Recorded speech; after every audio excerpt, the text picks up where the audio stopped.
வணக்கம் நண்பர்களே, இது தமிழ் நண்பன் சர்க்கிட் சேனல். இப்போ நான் பார்க்க போகிறது எஸ்ஜிடி தேர்வு சம்மந்தமான தகவல்கள் தான். என்ன அப்படின்னு பார்த்தீங்கன்னா, இதற்கு அடுத்து அதாவது இப்போ வந்துட்டு நமக்கு சர்டிஃபிகேட் வெரிஃபிகேஷன் அப்படின்றது இன்றைய தினம் நடக்க போகுது. நம்ம வந்து நிறைய கோரிக்கைகள், மனுக்கள், நம்மளோட முயற்சிகள் அப்படின்றது எல்லாமே பண்ணியாச்சு. ஸோ இதுக்கப்புறம் என்ன பண்ணலாம் அப்படின்ற குழப்பம் வந்து எல்லாருக்குமே இருக்கும். ஸோ எல்லாருக்கும் அடுத்த கட்ட நகர்வு என்ன, எதை நோக்கி இருக்க போகுது, என்ன பண்ண போகிறோம் அப்படின்ற ஒரு குழப்பமான மனநிலை அப்படிங்கிறது எல்லாருக்குமே இருக்கும். ஃபர்ஸ்ட் ஆஃப் ஆல் நம்ம சொல்ல விரும்புகிறது என்ன அப்படின்னா, நம்ம பண்ணின அனைத்து விஷயங்களுமே எஸ்ஜிடி கேண்டிடேட்ஸ் எல்லாருக்கும் வேலை கிடைக்கணும் அப்படின்ற ஒரு முதன்மையான காரணத்துக்காக தான். அதில் வந்து எந்த ஒரு மாற்று கருத்தும் யாராலையும் சொல்ல முடியாது. ஏன்னா எல்லாருக்கும் கிடைக்கணும். அதாவது ஒரு சிலருக்கு இவங்களுக்கெல்லாம் கிடைச்சா போதும், அவங்களுக்கெல்லாம் கிடைச்சா போதும் அப்படிங்கிறத தாண்டியும் எல்லாருக்கும் எழுதின தேர்வுக்கு, அதாவது தகுதி தேர்வில் தேர்ச்சி பெற்று நியமன தேர்வு எழுதின அனைவருக்குமே வந்து வேலை கிடைக்கணும் அப்படின்றது தான் நம்மளோட முதன்மையான கோரிக்கை அப்படின்றது இருந்துச்சு. ஸோ அந்த கோரிக்கை நம்ம ஸ்ட்ராங்காக வச்சுருந்துருக்கோம். நம்மளோட கோரிக்கை என்ன அப்படிங்கிறத ஸ்ட்ராங்காக கொடுத்துருக்கோம், ஸ்ட்ராங்காக வந்து சொல்லியிருக்கோம் எல்லா விதத்துலேயும் சரி. ஸோ இதுக்கப்புறம் என்ன செய்யலாம் அப்படிங்கிறதும், இதுக்கப்புறம் என்ன பண்ண போகிறோம் அப்படிங்கிறதும் மிகப்பெரிய ஒரு கேள்விக்குறியாகவும் இருக்கும், மிகப்பெரிய ஒரு ட்ராபேக். ஏன்னா சிவி நடந்துச்சு அப்படின்னா நம்மளால் என்ன பண்ண முடியும் அப்படின்ற கேள்வி தான் கேட்குறீங்க. நான் என்ன சொல்கிறேன் அப்படின்னா, நமக்கு வந்து நம்மளோட முயற்சி என்ன அப்படின்னா, இதுக்கப்புறம் தகுதி தேர்வு அப்படிங்கிறது ஒன்று வைக்க வேணாம் அப்படிங்கிறது தான். நியமன தேர்வு அப்படின்றது ஒன்று தேவையில்லை.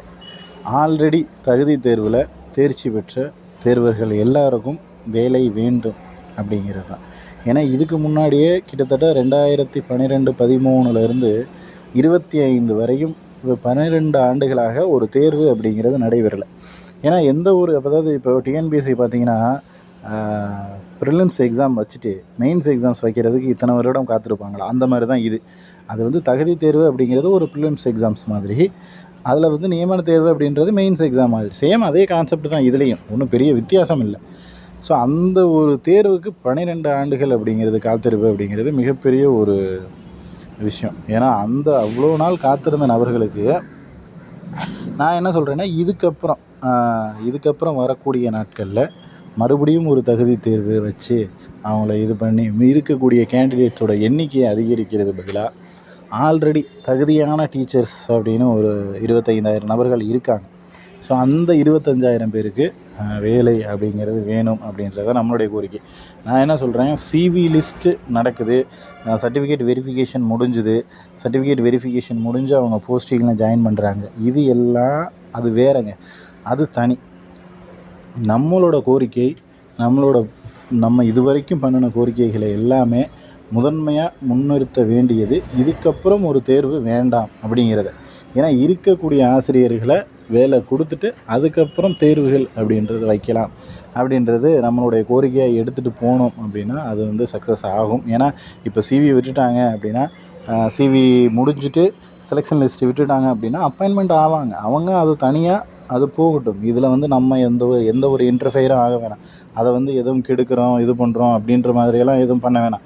ஸோ அது பாட்டுக்கு நடந்துக்கிட்டே இருக்கட்டும். நம்மளுடைய கோரிக்கை அதை வந்து கொஞ்சம் வலுவான கோரிக்கையாகவும் தீர்க்கமான ஒரு கோரிக்கையாகவும் இருக்கணும். ஜஸ்ட்டு நம்ம வந்து ஏதோ சொன்னோம், ஏதோ பண்ணோம் அப்படின்னு இல்லாமல், நம்மளோட கோரிக்கை முழுக்க கரெக்டான ஒரு கோரிக்கையாக இருந்துச்சு அப்படின்னா நம்ம வந்து வெற்றி பெறதுக்கான வாய்ப்பு இருக்குது.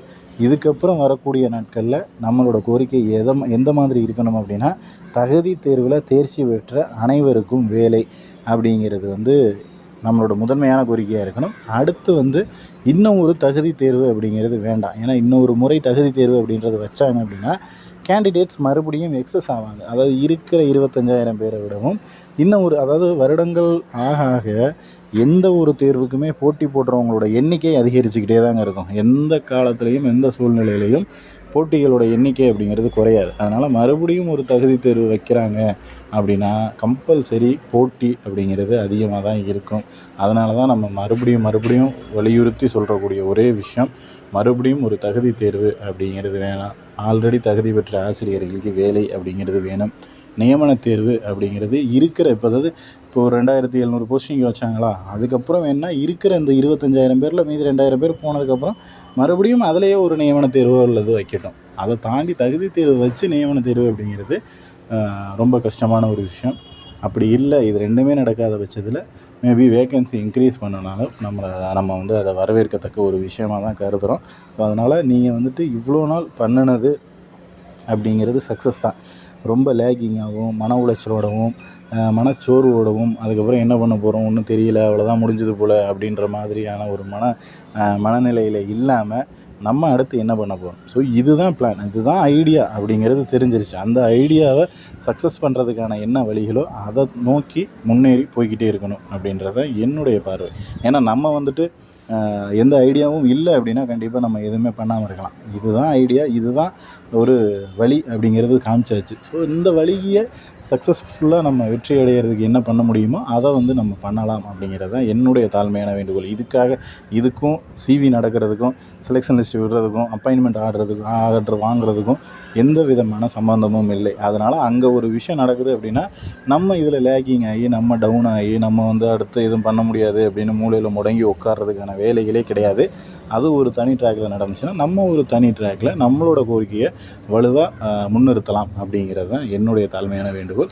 ஸோ இது உங்களுக்கு சக்ஸஸ்ஃபுல்லாக படலாம், அல்லது இது தேவையில்லாத வேலை அப்படிங்கிற மாதிரியும் தோணலாம். ஸோ என்ன மாதிரியான தகவல்கள் உங்களுக்கு மனநிலையில் என்ன இருக்கோ அதை வந்து கீழே கமெண்ட் செக்ஷனில் சொல்லுங்கள். அதே போல் வாட்ஸ்அப் குரூப்போட லிங்க் வந்து டிஸ்கிரிப்ஷனில் கொடுக்குறேன். ஜாயின் பண்ணணும் அப்படின்னு நினைக்கிற நபர்கள் தாராளமாக ஜாயின் பண்ணிக்கோங்க. அதில் என்னென்ன டிஸ்கஷன் போகும் அப்படின்றத எல்லாமே உங்களுக்கு தெரியும்.